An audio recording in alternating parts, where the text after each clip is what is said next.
High বন্ধুরা, আসসালামু আলাইকুম। তোমরা সবাই কেমন আছো? তো দেখো, আমি একটা বানিয়ে ফেললাম চুড়ি প্লাস্টিকের বোতল দিয়ে। সুন্দর চুড়ি বানানো হচ্ছে বলে ফেসবুক খুলে কিন্তু এইসব চুড়ি দেখা যাচ্ছে। তো আমি ভাবলাম আমিও বানিয়ে ফেলে একটা। এই চুড়ি নাকি সব জায়গায় পরিয়ে যাওয়া হচ্ছে।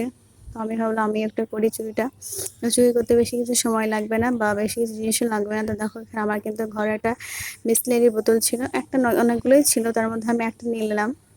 তো দেখি বোতলটা আজকে নষ্ট হয় না, আমার কাজে লাগে। তো দেখো, আমি কিন্তু ওই বোতলের মাঝখানে বিসলেরির বোতলগুলো নিলে কিন্তু খুব ভালো থাকে। বিসলেরির বোতলের মাঝে কিন্তু বেশ গোল করে দাগগুলো থাকে, ওইগুলো দিয়ে ধরে ধরে কাটলে কিন্তু খুব সুন্দর গোল গোল চুড়ি হয়ে যাবে।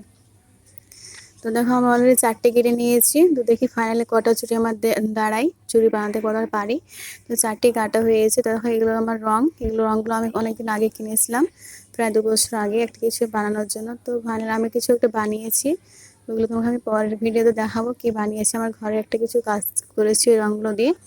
তো আজ ভাবলাম এই রঙগুলো আছে একটু কাজে লাগায়, অনেকদিন ধরে পড়ে আছে। তো দেখো, আমি দিন ধরে খুব দেখছিলাম ফেসবুক, তার জন্য আমি বানিয়ে ফেললাম আজকে চুড়ি। তো দেখো, প্রথমে একটা খিল দিয়ে বানাচ্ছিলাম, এগুলো খুঁজে পাচ্ছিলাম না, তুলুটা। তো এটা আমি খুঁজে খুঁজে পর পেলাম। তো দেখো, সবগুলো কিন্তু ভালোভাবে এগুলো আমি যে যার মতো ডিজাইন করে নেবে। তো আমি সিম্পল একটা ডিজাইন করলাম এরকম, কারণ এই রঙগুলো অনেকদিন আগেকার, তো একটু শুকনো শুকনো হয়ে গিয়েছিল। তো ভাবলাম এই রঙগুলো দিয়ে করি, আর রঙ কেনার দরকার নেই।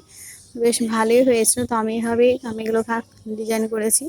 তোমরা তোমাদের মতো একটু ভালো করে ডিজাইন করে নেবে। দেখো, আমার কিন্তু সব কিছু রঙ করা হয়ে গেছে, আর আমার হাতের অবস্থাটা দেখো কতটা খারাপ হয়েছে। তো দেখো, হাতটা কিন্তু ভালোভাবে পরে ধুয়ে নেবো। তো এটাকে দেখো, সবগুলো কিন্তু মানে ডিজাইন করার পরে কিন্তু এটাকে প্রায় 10 মিনিট মতো রাখবে, কারণ এটা কাঁচা রঙ, তো গায়ের সঙ্গে লেগে যেতে পারে। 10 মিনিট পর আমি কিন্তু এগুলোকে বেশ ভালোভাবে একটু কি করছি তোমরা এগুলো দেখে নিও। তো দেখো, এটার সঙ্গে গায়ে লেগে যাচ্ছে, তাহলে আমি একটু ফাঁকা ফাঁকা রাখলাম। আর দেখো, খুব সুন্দর কিন্তু একটা বেশ সুন্দর একটা ডিজাইন হয়েছে। আমার কাছে এটা বেশ সুন্দরই লাগছে। তোমাদের কাছে জানি না কেমন লাগছে। তো তোমাদের মতো তোমরা ডিজাইন করে নেবে। তো দেখো, আমি এখানে 10 মিনিট মতো রেখে দিয়েছিলাম করতে এটা চুড়িটাতে। দেখে এটা আমার আজকে কি কাজে লাগে, আমি এটা পারি কি না পারি ফাইনালি তোমাদেরকে একটু পরে দেখা যাবে। এটা আমি এবার আয়রন করব। তো দেখো, আয়রন করার জন্য আমি প্রথমে আয়রনটাকে একটু গরম করে নিয়েছিলাম। তোমরা কিন্তু প্রথমে এটা দিবে না, একটু অন্য কিছু দিয়ে ট্রাই করে নেবে, নাহলে কিন্তু এটা প্লাস্টিক জিনিস, এটা গলে যেতে পারে। তো প্রথমে অন্য কিছু দিয়ে আমি ট্রাই করে নিলাম, তারপরে আমি বুঝতে পারলাম যে হ্যাঁ, এটা কমপ্লিট হয়েছে গরমটা। তারপরে তোমার কিন্তু এটা আস্তে আস্তে গরম করে নেবে।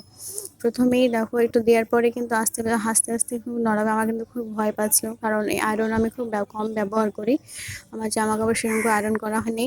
তো আমি প্রথম আজকে করলাম, তো খুব ভয় লাগছিল। তো দেখো, একজন ধরিয়েছিল, আমি এটা দিয়ে করছিলাম। তো খুব ভালোভাবে কিন্তু আমি আস্তে আস্তে এটা করছিলাম। তোমরা কিন্তু খুব আস্তে আস্তেই করবে, নাহলে হাতটা পুড়ে যেতে পারে, আর আয়রনে পোড়া কিন্তু খুবই খারাপ। তো দেখো, আমি 4টের মধ্যে অলরেডি 3টা আমি পেরেছি, একটা নষ্ট হয়ে গিয়েছে। তো খুব সুন্দর হয়েছে। তো আমি একদম মানে কখন পরবো ভাবছিলাম। তো তখন আমি ওই টাইমখানি কিন্তু আমি এটা চুড়িটা বানিয়ে নিয়েছি। দেখো, একটু জলের ফোঁটা নিতে চাইছিলাম। তো দেখো, জলের